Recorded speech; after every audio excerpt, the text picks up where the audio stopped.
ព្រះអាទិត្យដែលវាមានកម្ដៅក្តៅខ្លាំងប៉ុណ្ណាក៏ដោយក៏វាមានពេលលិចរបស់វាដែរ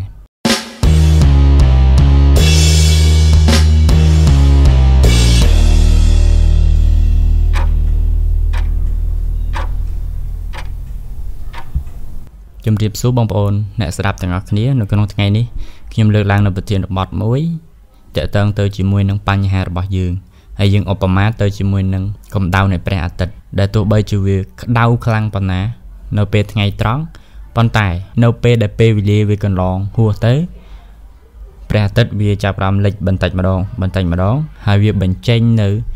រស្មីវាបញ្ចេញនៅទេសភាពមួយដ៏ស្រស់ស្អាតឲ្យយើងដូចនៅក្នុង background របស់យើងអញ្ចឹង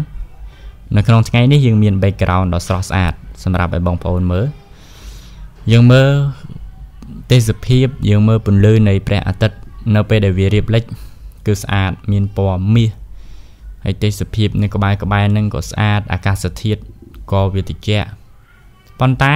យើងក៏លេចមើលនៅពេលដែលវាកំពុងតែបញ្ចេញពន្លឺអស់កដាលថ្ងៃត្រង់តើវាក្តៅប៉ុណ្ណាអញ្ចឹងខ្ញុំចង់លើកឡើងមកនេះគឺយកទៅប្រៀបធៀបទៅជាមួយនឹងបញ្ហារបស់យើងដោយសារតែមនុស្សយើងនរណាក៏មានបញ្ហាដែរហើយអ្នកខ្លះគាត់អាចប្រឈមមុខដោះស្រាយជាមួយវាបានអ្នកខ្លះទៀតមិនអាចដោះស្រាយជាមួយវាបានរហូតទៅដល់បាក់ទឹកចិត្តអ្នកខ្លះបញ្ហាច្រើនពេកធ្វើអត្តឃាតអ្នកខ្លះរត់ចោលបញ្ហាហ្នឹងទៅធ្វើអីមួយផ្សេងទៀតអាហ្នឹងដោយសារតែយើងមិនទ្រាំយើងមិនព្យាយាមយើងមិនប្រឈមមុខជាមួយនឹងវាទើបធ្វើឲ្យអាបញ្ហាហ្នឹងវាមកគ្របដណ្ដប់យើងបានបញ្ហាខ្លះយើងប្រឈមមុខជាមួយនឹងវាយូរទៅវាកាន់តែបញ្ហាស្មុគខ្លាំងទៅអាបញ្ហាហ្នឹងគឺវាកាន់តែច្រើនទៅប៉ុន្តែយើងត្រូវចាំថាវាគង់តែមានពេលវេលាមួយសមល្មមនឹងយើងអាចយកឈ្នះវាបានឲ្យតែយើងមិនរត់ចោលឲ្យតែយើងតស៊ូជាមួយវាដូចជាព្រះអាទិត្យនៅម៉ោង10ម៉ោង11ពេលខ្លះយើងនៅក្នុងស្ថានភាពមួយដែលព្រះអាទិត្យវាកំពុងរះនៅវេលាម៉ោង10ហើយនៅពេលដែលយើងនៅជាមួយនឹងព្រះអាទិត្យកំពុងរះវេលាម៉ោង10យើងចេះតែត្អូញក្តៅណាស់ស្រាប់តែពេលវេលាកន្លងផុតទៅ1ម៉ោងដល់ម៉ោង11វារឹតតែក្តៅជាងនឹងទៀតយើងក៏ត្អូញតែក្តៅណាស់ខ្ញុំប្រហែលជាទ្រាំទ្រជាមួយនឹងកម្ដៅនឹងអត់បានទៀតទេបើយូរទៅវាចេះតែក្តៅឡើងទៅយើ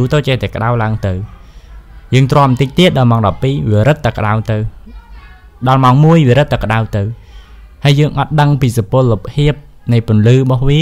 យើងក៏រត់ចោលយើងគិតថាអូមិនទ្រាំនៅនឹងទៀតប្រហែលជាឆេះផែនដីប្រហែលជាឆេះខ្លួនប្រាណឆេះផ្ទះសម្បែងអស់ហើយបើយូរទៅវាក្តៅទៅបែបនេះហើយយើងឆោតយើងក៏រត់គេចទៅ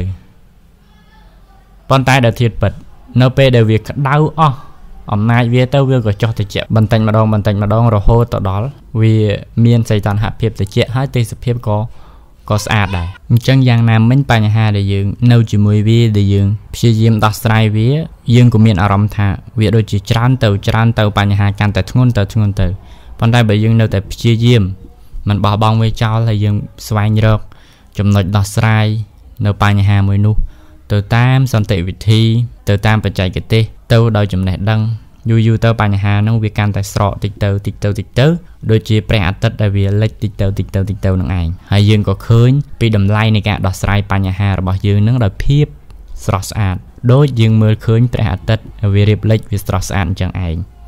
អញ្ចឹងវីដេអូមួយនេះធ្វើឡើងក្នុងគោលបំណងក្នុងការលើកទឹកចិត្តបងប្អូននៅពេលដែលជួបបញ្ហាកុំបោះបង់ខ្លួនឯងចោលកុំចោះចាញ់បញ្ហាអញ្ចឹងវីដេអូមួយនេះប៉ុណ្ណឹងទេសូមអភ័យទោសចំពោះកំហុសឆ្គងដែលបានកើតឡើងបងប្អូនអាចចុច like ដើម្បីគាំទ្រយើងនឹងជួបគ្នានៅវីដេអូក្រោយៗទៀតសូមអរគុណសូមជម្រាបលា